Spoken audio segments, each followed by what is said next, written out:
Hello friends, तर तुम्हाला part of speech म्हणजे माहिती आहे का? पार्ट ऑफ स्पीचमध्ये असतात noun, adjective, adverbs, pronoun, verbs, conjunctions, preposition, interjection आणि भरपूर काय. तर त्यातलाच फर्स्ट पार्ट ऑफ स्पीच म्हणजे नाउन्स आपण आज शिकणार आहोत. ते नाउन्सचे 5 प्रकार असतात: proper noun, common noun, collective noun, abstract noun आणि मटेरियल नाउन. तर त्यातला पहिला प्रकार म्हणजे प्रॉपर नाउन आपण आता समजणार आहोत. पहिला, proper noun.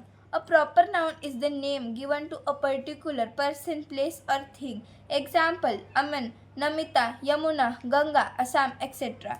तर प्रॉपर नाउन म्हणजे एखाद्या जागेचं, वस्तूचं किंवा पर्सनचं पर्टिक्युलर नाव असतं, त्याला प्रॉपर नाउन म्हणतात. एक्झाम्पल: अमन, नमिता. तर हे एका पर्टिक्युलर पर्सनचे नाव आहे.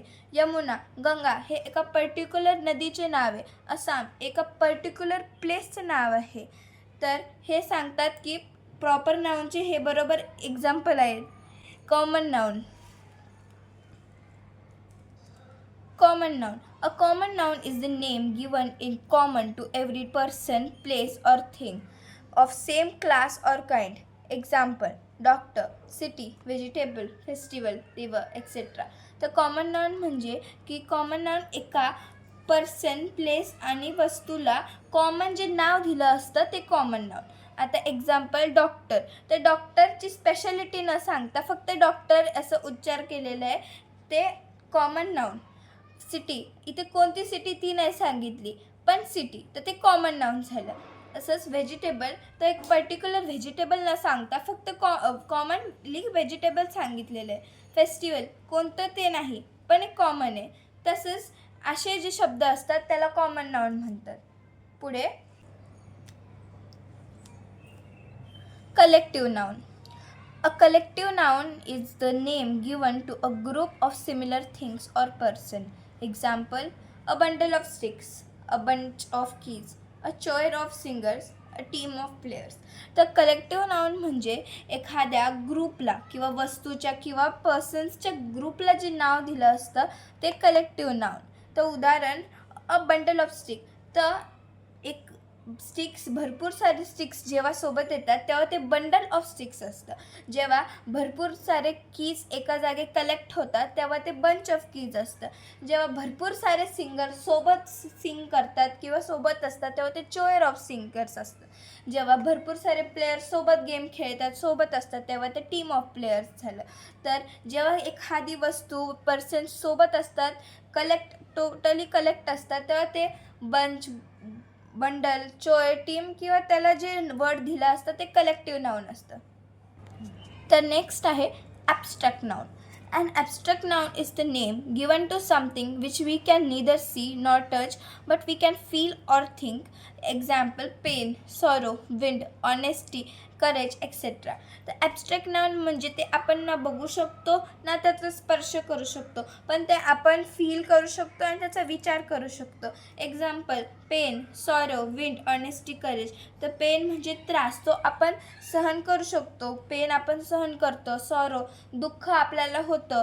विंड, आपण हवेचा स्पर्श करून आपल्याला हवा जाते. ऑनेस्टी, कोणाची तरी ऑनेस्टी आपण किंवा स्वतःची ऑनेस्टी हे आपण त्याचा विचार करू शकतो, त्याला फील करू शकतो. करेज, आपल्यामध्ये ताकद आलेली आहे, आपल्यामध्ये तो करेज आहे ते आपण फील करू शकतो. तर अशा शब्दांना जे आपण बघू नाही शकत पण त्याचा विचार करू शकतो, फील करू शकतो, ते ॲब्स्ट्रॅक्ट नाउन.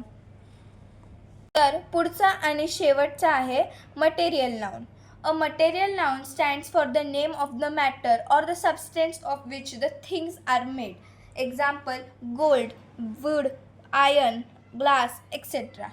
तर मटेरियल नाउन म्हणजे की एखाद्या वस्तूची रॉ मटेरियल किंवा मटेरियल ज्याच्यापासून तो बनलेला आहे म्हणजे मटेरियल नाउन.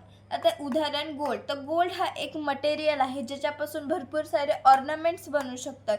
वूड, आता हा एक मटेरियल आहे, रॉ मटेरियल आहे ज्याच्यापासून घर, फर्निचर आणि इत्यादी पदार्थ किंवा वस्तू बनवले जातात.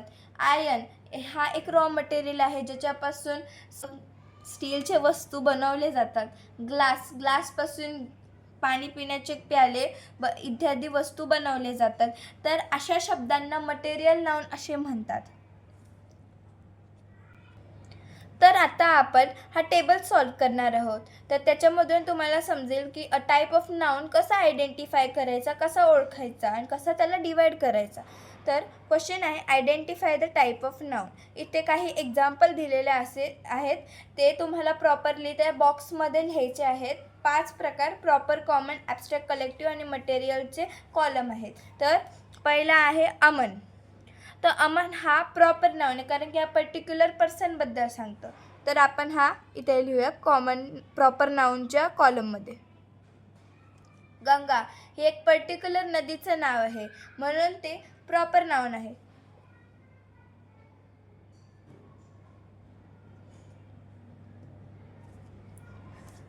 आसाम हे एका पर्टिक्युलर प्लेसचं एक्झाम्पल आहे, म्हणून ते आपण प्रॉपर नाऊनच्या कॉलममध्ये लिहूया.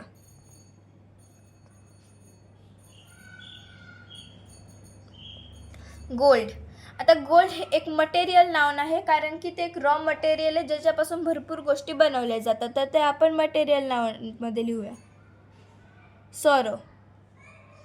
तर हे एक ॲब्स्ट्रॅक्ट नाऊन आहे, कारण की ते एक अशी गोष्ट आहे जे आपण बघू नाही शकत पण फील करू शकतो.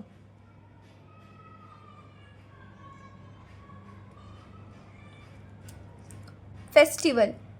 तर फेस्टिवल हे एक कॉमन नाऊन आहे, कारण की इथे पर्टिक्युलर फेस्टिवल न सांगता फक्त फेस्टिवल असं सांगितले, तर ते आपण कॉमन नाऊनमध्ये लिहूया.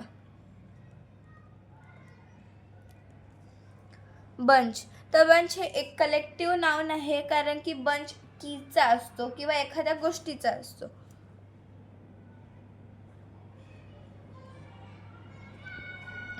करेज. तर करेज हे एक ॲब्स्ट्रॅक्ट नाऊन आहे, कारण की हे एक टाईप ऑफ फिलिंग आहे.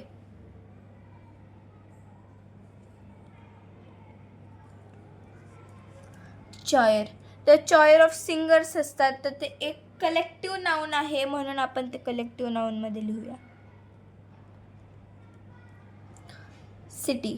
इथे सांगितलं नाही कोणती पर्टिक्युलर सिटी आहे, फक्त कॉमनली बोललेले आहेत सिटी, तर म्हणून आपण सिटी एक कॉमन नाऊनमध्ये लिहूया.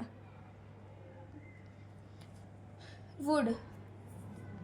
वूड एक मटेरियल नाऊन आहे, कारण की त्या गोष्टीपासून, त्या रॉ मटेरियलपासून भरपूर सारे वस्तू बनवले जातात, जसे फर्निचर, तर ते आपण मटेरियल नाऊनमध्ये लिहूया. यमुना.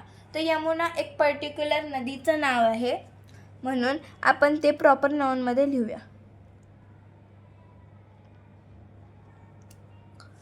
वूल. तर वूल एक मटेरियल नाऊन आहे, कारण की वूलपासून क्लोथ्स बनवले जातात आणि वूल एक मटेरियल आहे ज्याच्यापासून वस्तू बनवल्या जातात, म्हणून ते मटेरियल नाऊनमध्ये आहे. पॅक. तर पॅक एक कलेक्टिव्ह नाऊन आहे, कारण की जेव्हा काही वस्तू हे होतात तेव्हा पॅक ह्या शब्दाचा यूज केला जातो कलेक्टिव्ह नाऊनमध्ये, जेव्हा वस्तू कलेक्ट होतात. तर पॅक आपण कलेक्टिव्ह नाऊनमध्ये लिहूया. ऑनेस्टी. ऑनेस्टी हे एक ॲब्स्ट्रॅक्ट नाऊन आहे, कारण की हे एक फिलिंग आहे, तर आपण हे ॲब्स्ट्रॅक्ट नाऊनमध्ये लिहूया. तर आता हा टेबल आपण सॉल्व केलेला आहे. तर आज आपण हे 5 प्रकार ऑफ नाऊन शिकलेलो आहोत. Proper noun, common noun, collective noun, abstract noun आणि मटेरियल नाऊन. तर हे तुम्हाला समजले असतील तर कॉमेंटमध्ये नक्की 2 एक्झाम्पल्स तरी प्रत्येक टाईप ऑफ नाऊनचे मला नक्की सांगा. Thank you for watching. बाय.